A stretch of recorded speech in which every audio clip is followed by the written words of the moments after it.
सिलेंडरचा भीषण स्फोट एका क्षणात होत्याचं नव्हतं.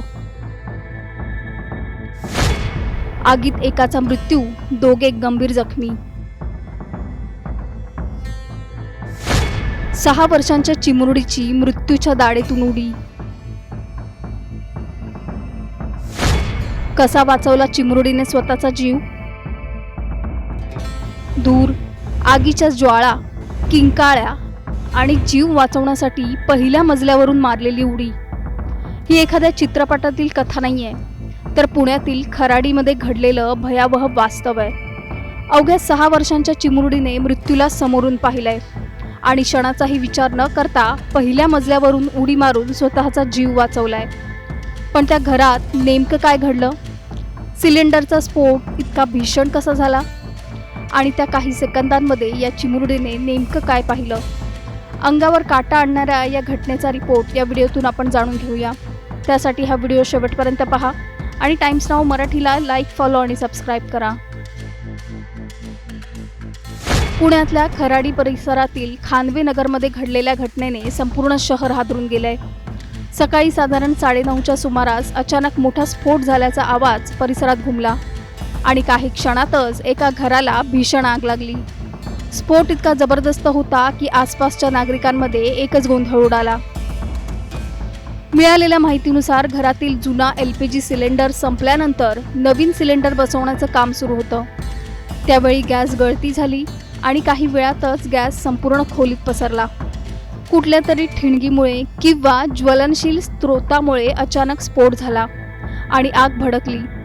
काही सेकंदातच घरातील हॉल, किचन आणि इतर भाग आगीच्या विळख्यात सापडला. स्फोटानंतर घरात अडकलेल्या कुटुंबियांमध्ये एकच आरडाओरडा सुरू झाला. धूर आणि आगीमुळे घराबाहेर पडण्याचे मार्ग बंद होत होते.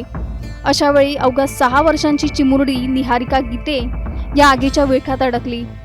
काय करावं हेच तिला समजत नव्हतं. आजूबाजूला आग आणि धूर. अशा परिस्थितीत सुद्धा तिने प्रसंगावधान दाखवत पहिल्या मजल्यावरून थेट उडी घेतली.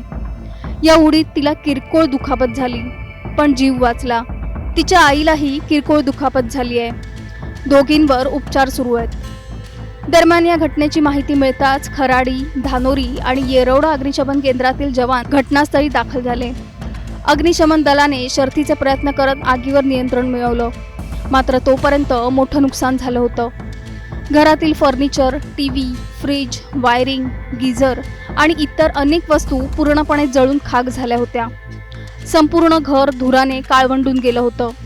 या भीषण दुर्घटनेत पांडुरंग विष्णू गीते यांचा मृत्यू झाला, तर विष्णू मुंजाजी गीते आणि वृंदाविनी विष्णू गीते हे गंभीर जखमी झाले आहेत. त्यांच्यावर रुग्णालयात उपचार सुरू आहेत. कुटुंबावर दुःखाचा डोंगर कोसळला असून परिसरात शोककळा पसरली आहे. प्राथमिक तपासात गॅस गळतीमुळेच हा स्फोट झाल्याचं समोर आलंय. मात्र नेमकी चूक कुठे झाली? सिलेंडर जोडताना काही निष्काळजीपणा झाला होता का, की तांत्रिक बिघाडामुळे हा स्फोट झाला? याचा तपास आता पोलीस आणि अग्निशमन विभाग करतंय. एका सिलेंडरच्या गळतीने एका कुटुंबाचं आयुष्य बदलून टाकलंय. एक जीव गेला, अनेक जण जखमी झालेत आणि एका चिमुरडीला स्वतःचा जीव वाचवण्यासाठी पहिल्या मजल्यावरून उडी मारावी लागली. पण प्रश्न असा आहे, सिलेंडर बसवताना नेमकी चूक कुठे झाली? गॅस गळतीची चाहूल वेळेत लागली असती तर हा अनर्थ टळला असता का? कारण प्रत्येक घरात वापरला जाणारा गॅस सिलेंडर हा सुविधा देतो, पण त्याच्याकडे थोडंसं दुर्लक्षही किती मोठी किंमत मोजायला लावू शकतं याची जाणीव पुण्यातल्या या घटनेने करून दिली आहे. या घटनेबद्दल तुमचं मत काय? आम्हाला खाली कमेंट करून नक्की सांगा आणि चॅनलला सबस्क्राईब करा.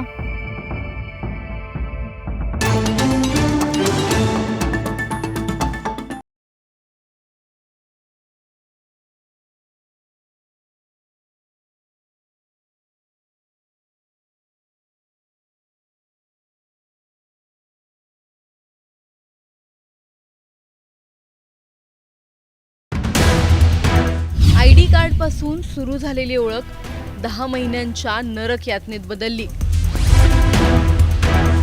अश्लील फोटोज, व्हिडिओजची धमकी, चौघांकडून वारंवार अत्याचाराचा आरोप. मुख्य आरोपीसह 4 जण अटकेत. मोबाईलमधून धक्कादायक पुरावे जप्त.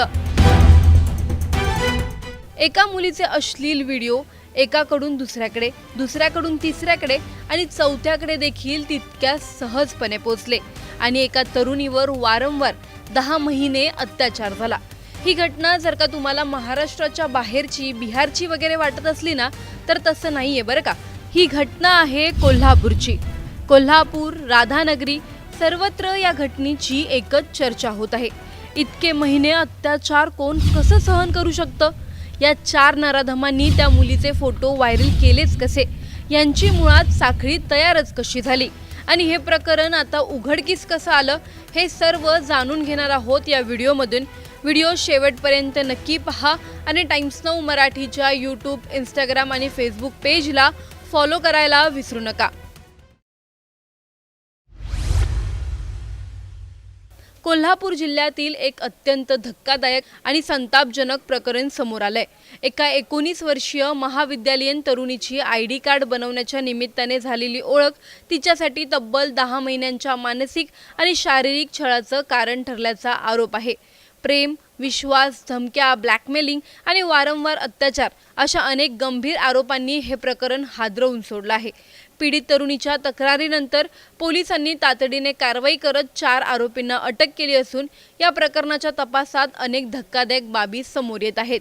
कोल्हापुरात शिकणाऱ्या 19 वर्षीय महाविद्यालयीन तरुणीला ID कार्ड तयार करून घ्यायचं होतं। त्यासाठी तिने फोटोग्राफीचे काम करणाऱ्या एका तरुणाशी संपर्क साधला। सुरुवातीला ID कार्डच्या कामापुरती मर्यादित असलेली ओळख हळूहळू मैत्रीत आणि त्यानंतर प्रेमसंबंधांमध्ये बदलल्याचा आरोप आहे। मात्र याच विश्वासाचा गैरफायदा घेत मुख्य आरोपीने तरुणीला जाळ्यात ओढल्याचा आरोप तक्रारीत करण्यात आला आहे। तक्रारीनुसार आरोपीने तरुणीचे काही फोटो काढले आणि नंतर त्यांचे अश्लील एडिटिंग करून ते सोशल मीडियावर व्हायरल करण्याची धमकी दिली। या धमकीच्या आधारे त्याने तरुणीवर जबरदस्ती केल्याचा आरोप आहे। त्यानंतर प्रकरण अधिक गंभीर बनलं। मुख्य आरोपीनेच पीडित तरुणीची ओळख आपल्या मित्राशी करून दिली आणि तिचे फोटो व व्हिडिओ त्यांच्याकडे पोहोचवल्याचा आरोप करण्यात आला आहे। पीडितेच्या म्हणण्यानुसार एकामागून एक अशा 4 आरोपींनी वेगवेगळ्या ठिकाणी नेऊन तिच्यावर अत्याचार केलेत। कधी लॉजमध्ये, कधी कारमध्ये, तर कधी इतर ठिकाणी नेऊन धमकावण्यात आलंय। प्रत्येक वेळी फोटो आणि व्हिडिओ व्हायरल करण्याची भीती दाखवून तिच्यावर दबाव आणला जात होता। हा प्रकार 1-2 दिवस नव्हे तर तब्बल 10 महिने सुरू होता, असा आरोप फिर्यादीत करण्यात आला आहे। या दरम्यान काही आरोपींनी फोटो आणि व्हिडिओ डिलीट करण्याच्या बदल्यात पैशांची मागणी केल्याचेही आरोप आहेत। पीडितेने पैसे दिल्यानंतरही ना फोटो डिलीट झाले, ना अत्याचार थांबला। उलट धमक्या आणि दबाव कायम राहिल्याचे तिने पोलिसांना सांगितलं आहे। अखेर त्रास असह्य झाल्यानंतर पीडित तरुणीने पोलिसांकडे धाव घेतली। तक्रार दाखल होताच पोलिसांनी तांत्रिक तपासाच्या मदतीने अवघ्या काही तासातच 4ही आरोपींना ताब्यात घेतलं। चौघांचे मोबाईल जप्त करण्यात आले असून त्यामधून मोठ्या प्रमाणात फोटो आणि व्हिडिओ मिळाल्याची माहिती समोर येत आहे। या प्रकरणाने संपूर्ण परिसरात खळबळ उडाली असून प्रेमाच्या नावाखाली विश्वासाचा गैरफायदा, डिजिटल ब्लॅकमेलिंग आणि महिलांच्या सुरक्षेबाबत पुन्हा एकदा गंभीर प्रश्न उपस्थित झाले आहेत। पोलिसांकडून या प्रकरणाचा सखोल तपास सुरू असून आणखी काही धक्कादायक बाबी समोर येण्याची शक्यता आता व्यक्त केली जात आहे। सोशल मीडियाच्या युगात वैयक्तिक फोटो शेअर करताना किती सावध राहायला हवं? प्रेमाच्या नावाखाली होणाऱ्या डिजिटल ब्लॅकमेलिंगला आळा घालता येईल का? अशा प्रकारच्या धमक्या मिळाल्यास पीडितांनी तातडीने पोलिसांकडे जाणं आवश्यक आहे का? महिलांच्या सुरक्षेसाठी आणि सायबर गुन्हे रोखण्यासाठी आणखी कठोर कायदे आवश्यक आहेत का? विश्वासाचा गैरफायदा घेणाऱ्यांवर अधिक कडक कारवाई व्हायला हवी का? अशा घटनांमुळे तरुणांनी सोशल मीडिया आणि वैयक्तिक माहिती शेअर करताना अधिक सावधगिरी बाळगली पाहिजे का? तुम्हाला काय वाटतं? आम्हाला कमेंटमध्ये नक्की कळवा। व्हिडिओ आवडल्यास लाईक व शेअर करायला विसरू नका। तसंच अशा नवनवीन अपडेटसाठी व माहितीपूर्ण व्हिडिओजसाठी टाइम्स नाऊ मराठीला नक्की फॉलो करा।